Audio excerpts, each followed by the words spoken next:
हाँ जी, तो कहाँ थे हम? हमने बात की थी कि कौन सा तरीका आपके लिए स्टॉक मार्केट में फॉरेन इन्वेस्टमेंट करने के लिए फीजिबल है, जो आसान है, रियलिस्टिक है, लीगल है और आप आज से कल से शुरू कर सकते हैं। सो वी डिसाइडेड कि mutual fund is the easiest way to do that. आपने स्टॉक मार्केट में इन्वेस्टमेंट करनी है, फॉरेन शुरू करनी है, डू दैट। बट हमने बात की थी कि म्यूचुअल फंड में आपके पास तीन ऑप्शन है। Option number 1 stock market fund, option number 2 pension fund, option number 3 ETFs.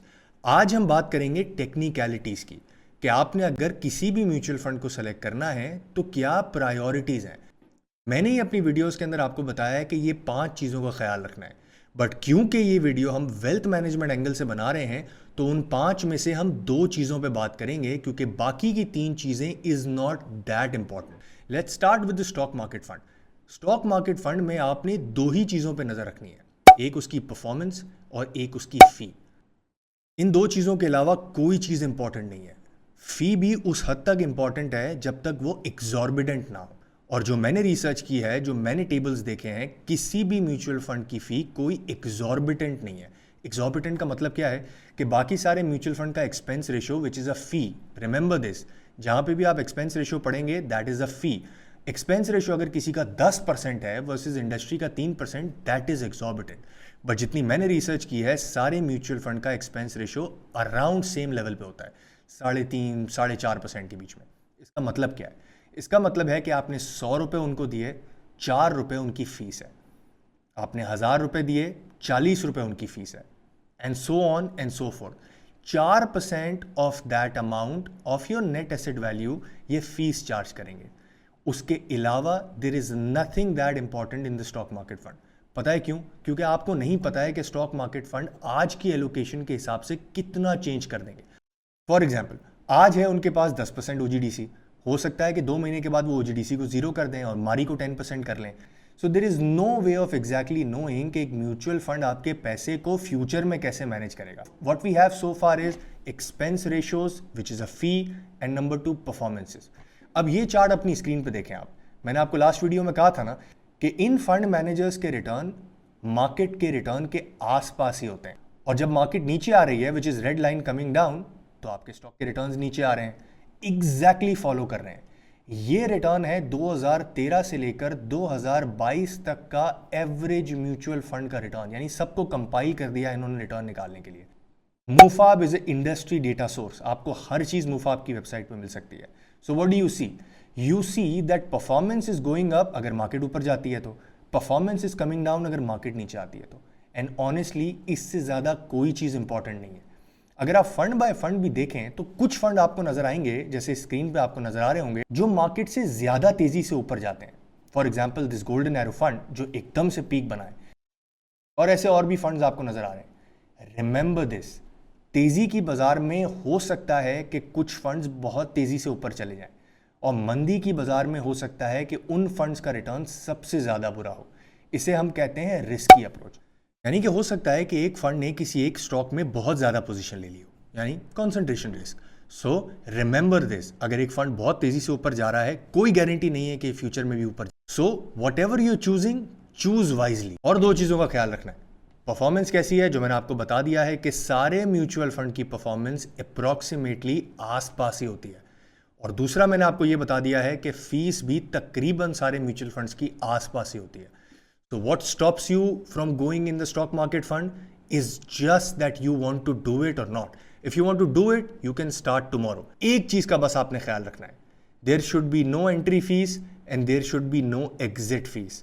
आपने स्टॉक मार्केट फंड में या किसी भी फंड में इन्वेस्टमेंट करने से पहले कैटेगोरिकली पूछ लेना है कि क्योंकि मैं आपको अप्रोच कर रहा हूं, आप मुझसे फीस चार्ज करेंगे कि नहीं करेंगे। रिमेंबर दिस, सब म्यूचुअल फंड्स के रिटर्न बराबर हैं। एक बंदा अगर आपसे फीस चार्ज कर रहा है, दूसरा बंदा आपसे फीस चार्ज नहीं कर रहा है, go to the other fund, nothing stops you from that. अगर आपको सिर्फ इस्लामिक में इन्वेस्टमेंट करनी है और इस्लामिक फंड आपसे एक क्वेश्चन पूछ रहा है, go to the other fund. सबके पास इस्लामिक ऑप्शंस अवेलेबल हैं। Now we come to the point number 2 which is pension funds.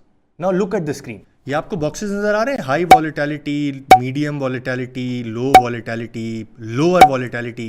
Conventional funds के अंदर, फिर शरिया कंप्लायंट के अंदर, फिर कन्वेंशनल वीपीएस के अंदर और फिर शरिया कंप्लायंट वीपीएस के अंदर। What does this mean?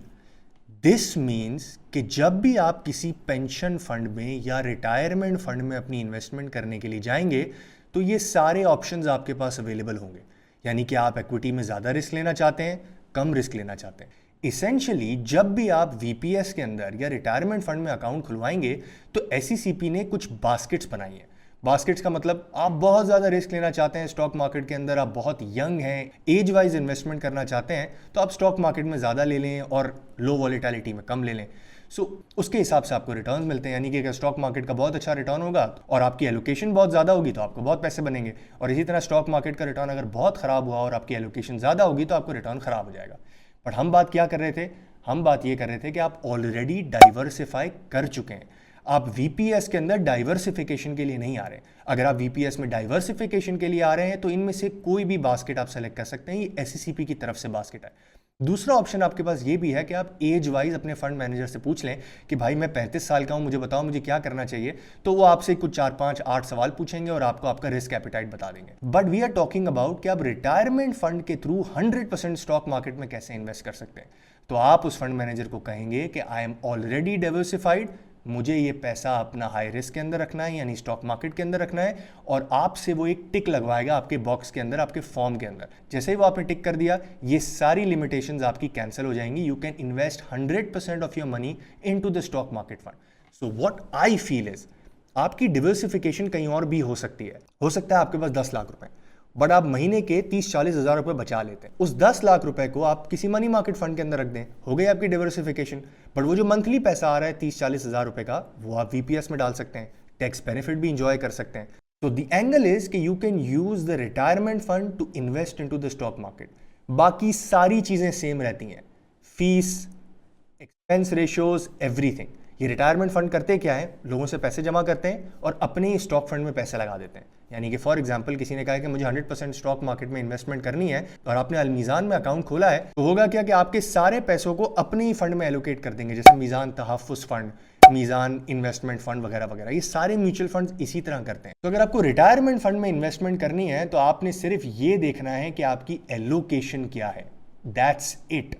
All the other things are the same. Stock market के expense ratios, entry load, exit load, that is all the same. But जब आप इसके थ्रू इन्वेस्टमेंट करेंगे तो आपको टैक्स रिबेट मिलेगा। लेट्स से आप हर महीने 20,000 रुपए डालते हैं और साल के 2,40,000 रुपए आपके हो जाते हैं, तो 2,40,000 के अगेंस्ट आपको टैक्स रिबेट मिलेगा। मसला क्या है? आपके पैसे निकाल नहीं सकते। अगर आपने ये पैसे निकाले तो जो भी आपने रिबेट क्लेम किया है वो आपको वापस देना पड़ेगा।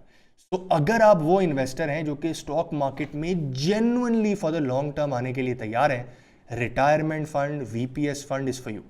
एक प्रॉब्लम है, लोगों को ऐसा लगता है कि रिटायरमेंट फंड, पेंशन फंड सिर्फ उसके लिए है जिसकी कंपनी उसको दे देगी। ज़रूरी नहीं है। आप अपना इंडिविजुअल पर्सनल रिटायरमेंट फंड खुद खोल सकते हैं। And to be honest, to me this is the best way of going into the stock market, क्योंकि टैक्स लगने के खतरे की वजह से मुझ जैसा आदमी रिटायरमेंट फंड में रिडेम्पशन नहीं डालता है। सो आई होप कि आपकी भी यही अंडरस्टैंडिंग हो कि फालतू में टैक्स क्यों देना है, और अगर 10-15 साल के लिए पैसे डाल के रखने हैं और 10-15 साल के बाद ही देखना है, this is the best way of doing it. और आखिरी ऑप्शन क्या है आपके पास स्टॉक मार्केट में आने के लिए? ETF। सबसे सस्ता ऑप्शन अगर आपको स्टॉक मार्केट में इन्वेस्टमेंट करनी है, with 1 day exit and 1 day entry. याद है मैंने आपको स्टॉक फंड में बताया था कि आपको 2 दिन लगेंगे, आपको म्यूचुअल फंड के पास जाके अकाउंट खोलना पड़ेगा, 2 दिन रियलाइज करने में लगेंगे और 2 दिन रिडीम करने में लगेंगे। यहाँ पे ऐसा कुछ नहीं है। स्टॉक मार्केट का ब्रोकरेज अकाउंट है, ETF आपकी स्क्रीन पे आपको नजर आएगा। Just go to that and buy any one you want.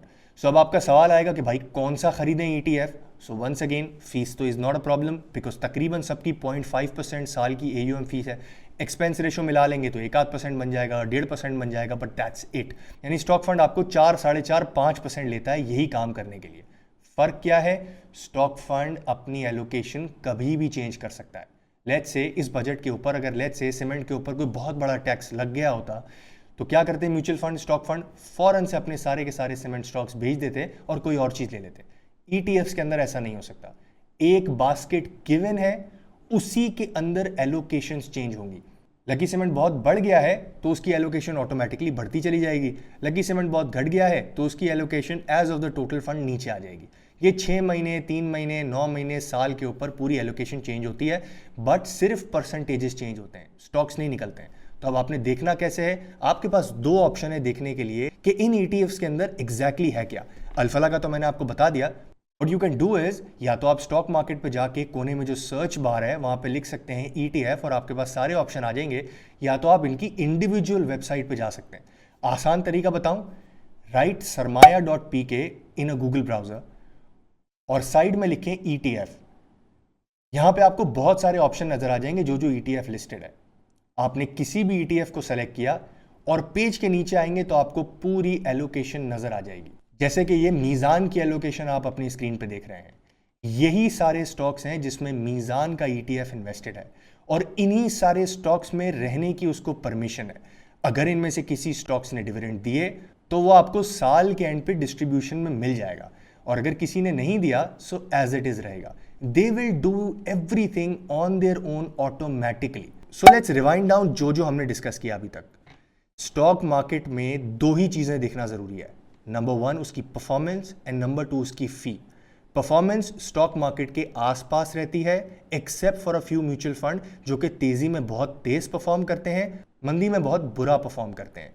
So be very cautious. अगर आप रिस्क एवर्स हैं तो जो बड़े म्यूचुअल फंड्स हैं उनके अंदर इन्वेस्टमेंट करें, इतने बड़े स्विंग्स वहां पे नहीं आते। आप उसमें भी रिस्क लेना चाहते हैं तो नीचे सारी प्रेजेंटेशन जो हम डिस्कस कर रहे हैं वो आ गई होगी, जाके देख लें किसके रिटर्न्स बेहतर हैं and then you can do it. You can look at it from the slide that I will attach below the video.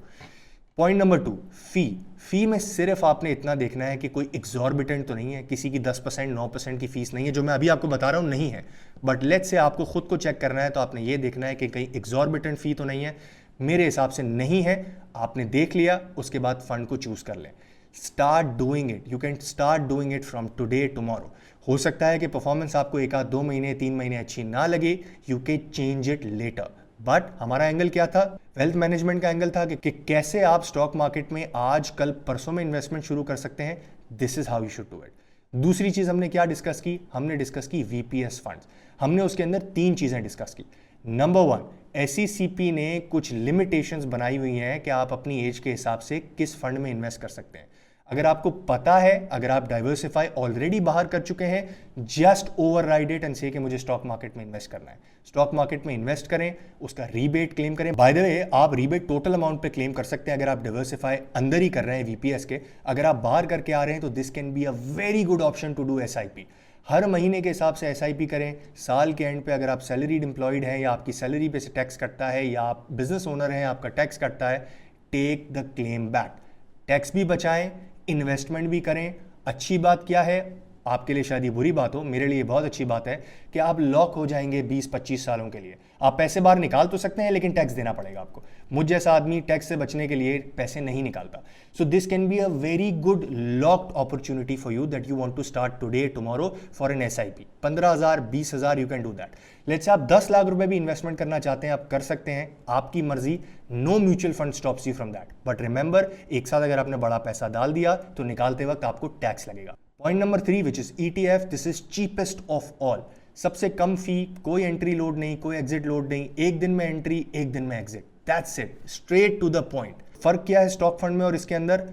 फर्क सिर्फ इतना है कि स्टॉक फंड अपनी मर्जी से एलोकेशंस को चेंज कर सकते हैं। जैसे मैंने आपको एग्जांपल दी थी सीमेंट की, यहां पे द स्टॉक्स आर गिवन। कैसे निकाल सकते हैं? sarmaya.com पे जाएं, आप PSX की वेबसाइट पे जाएं, वहां पे जाके आपको उनके बास्केट मिल जाएंगे। जो भी बास्केट आपको अच्छे लगें, डाइवर्सिफाइड लगें, मिच्योर लगें, हो सकता है कि आपको डिविडेंड के लिए इन्वेस्ट करना हो, जिस जगह पे आपको डिविडेंड ज्यादा लग रहा हो आप उसमें इन्वेस्ट कर दें। So this is the technical side of it. अब टेक्निकल साइड के अंदर सिर्फ एक चीज रह गई है विच इज कि मैं आपकी ये हेल्प करूं कि स्टॉक मार्केट के अंदर और म्यूचुअल फंड के अंदर अकाउंट कैसे खुलेगा। स्टॉक मार्केट का अकाउंट आपको जरूरी होगा अगर आप ETF में इन्वेस्ट कर रहे हैं। म्यूचुअल फंड का अकाउंट आपको जरूरी होगा अगर आप म्यूचुअल फंड के पास जाके उनके पास अकाउंट खुलवा रहे हैं। तो दोनों चीजें आपको पता होनी चाहिए अगर आपको फॉरेन म्यूचुअल फंड में इन्वेस्टमेंट करना है। दैट इज द वीडियो जो कि अगली है। अब मुझे एक बात बताएं, इन्वेस्टमेंट करने के लिए किसी एडवाइजर की जरूरत पड़ी आपको? ये सारे लॉजिक समझने के लिए किसी एडवाइजर को आपको पैसे देने की जरूरत पड़ी? बिल्कुल नहीं। Why? Because it's easy. Trainers make it difficult so that you buy the course. You don't have to. If you have decided कि आपको स्टॉक मार्केट में इन्वेस्टमेंट करनी है, ये 3 ऑप्शन आपके पास कल से शुरू हो सकते हैं इन्वेस्टमेंट करने के लिए। तो अब बारी आती है अकाउंट खोलने की, सो दैट कोई चीज़ ऐसी ना रह जाए जो कि आपको रोक रही हो स्टॉक मार्केट में इन्वेस्टमेंट करने के लिए। अगली वीडियो में।